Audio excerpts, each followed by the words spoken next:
आतंक का नया आका कौन?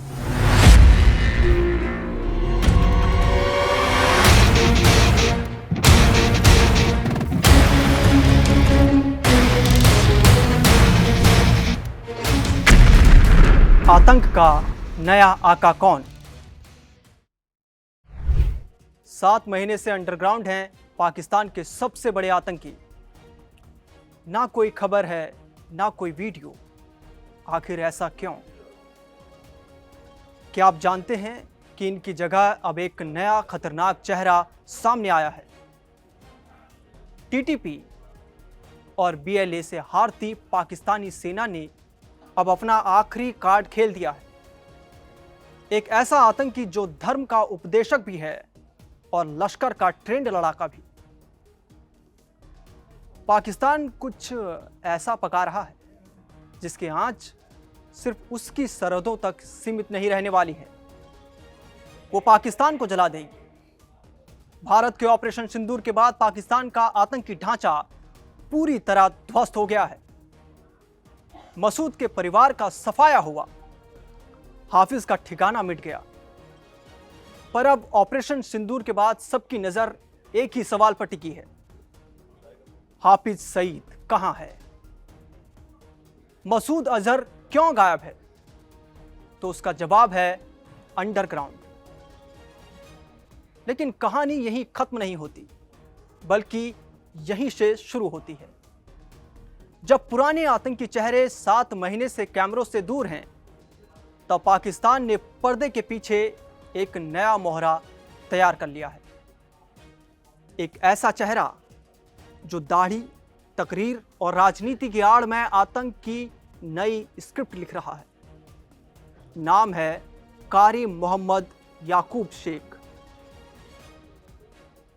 कारी मोहम्मद याकूब शेख लक्सर से निकला है और अब खुद का नेटवर्क खड़ा कर चुका है। बंदूक की जगह राजनीति, आतंकी संगठन की जगह राजनीतिक पार्टी। सोचिए, जिस देश पर आतंक को पालने का आरोप लगता रहा हो, वही अब आतंक का नया मॉडल लॉन्च हो रहा है। आतंक प्लस राजनीति प्लस सेना का संरक्षण। एक रिपोर्ट बताती है कि याकूब द्वारा बनाई गई संगठन सेंट्रल मुस्लिम लीग पाकिस्तान में बाकायदा राजनीतिक दल के रूप में रजिस्टर्ड है। यानी जो कल तक आतंकी था, वो अब वोट मांगेगा और कल सत्ता की छाव में फिर वही खेल खेलेगा।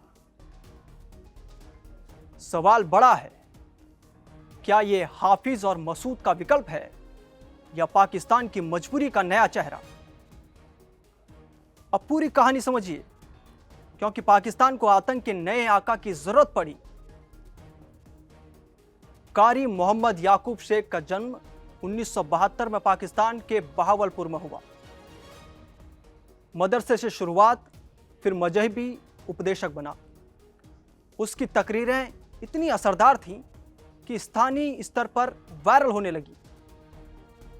लेकिन यही आवाज धीरे धीरे जिहादी नैरेटिव में बदलती चली गई।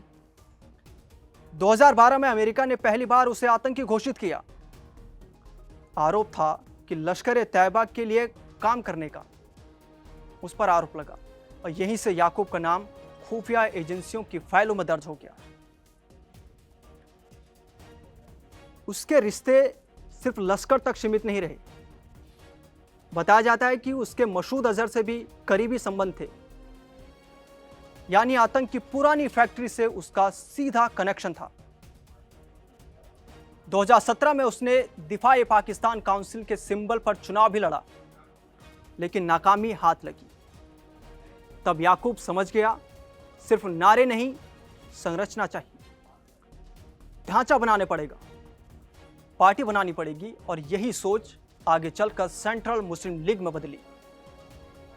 2025 की शुरुआत में जब अफगानिस्तान और पाकिस्तान के रिश्तों में तनाव बढ़ा, तो याकूब ने तालिबान शासन के खिलाफ फतवा जारी कर दिया।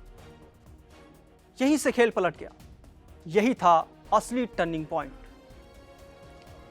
कहा जाता है कि इससे फतवे के बाद पाकिस्तानी सेना और याकूब के बीच नजदीकियां बढ़ी।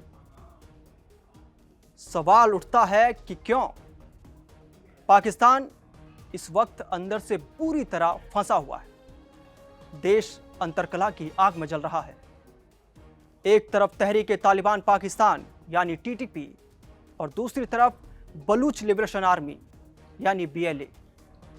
दोनों संगठन खुलेआम पाक सेना को चुनौती दे रहे हैं। टीटीपी अपनी लड़ाई को जिहाद बता रहा है और उसे आम लोगों का समर्थन भी मिल रहा है। यही वजह है सेना हर फ्रंट पर दबाव में है। पुराने चेहरे हाफिज सईद और मसूद अजहर अब पाकिस्तान के लिए बोझ बन चुके हैं। ऑपरेशन सिंदूर के बाद मसूद परिवार को भारी नुकसान हुआ, हाफिज का ठिकाना ध्वस्त हुआ और दोनों ने सेना की निगरानी में अंडरग्राउंड दोनों को किया गया है। उस वक्त दोनों अंडरग्राउंड हो गए। ऐसे में सवाल उठने लगा था कि नया मोहरा कौन होगा। जवाब बना कारी मोहम्मद याकूब शेख, एक ऐसा चेहरा जो कट्टरपंथ को राजनीतिक वैधता में बदल सके, जो टीटीपी जैसे संगठनों के खिलाफ धार्मिक तर्कों से मोर्चा संभाल सके और जरूरत पड़ने पर फिर से आतंक की आग को हवा दे सके। सेंट्रल मुस्लिम लीग इसी रणनीति का हिस्सा मानी जा रही है। आतंक को सूट बूट पहनाकर संसद के दरवाजे तक लाने की कोशिश हो रही है। दुनिया को दिखाया जाएगा, देखिए यह तो लोकतांत्रिक दल है, लेकिन जड़ें वही हैं, लश्कर, जिहाद और कट्टरपंथ। आज पाकिस्तान आतंक से लड़ने के लिए आतंक का ही इस्तेमाल कर रहा है। यही उसकी सबसे बड़ी विडंबना है और यही वजह है कि हाफिज और मसूद भले ही नजर ना आए, लेकिन आतंक की फैक्ट्री वैसे ही चलती रहेगी, क्योंकि आका बदल गया है, मॉडल बदल गया है, लेकिन मंशा आज भी वही है। आप इस खबर पर क्या सोचते हैं? अपनी राय कमेंट बॉक्स में जरूर दें और देश और दुनिया की तमाम बड़ी खबरों के लिए आप देखते रहिए कड़क। नमस्कार।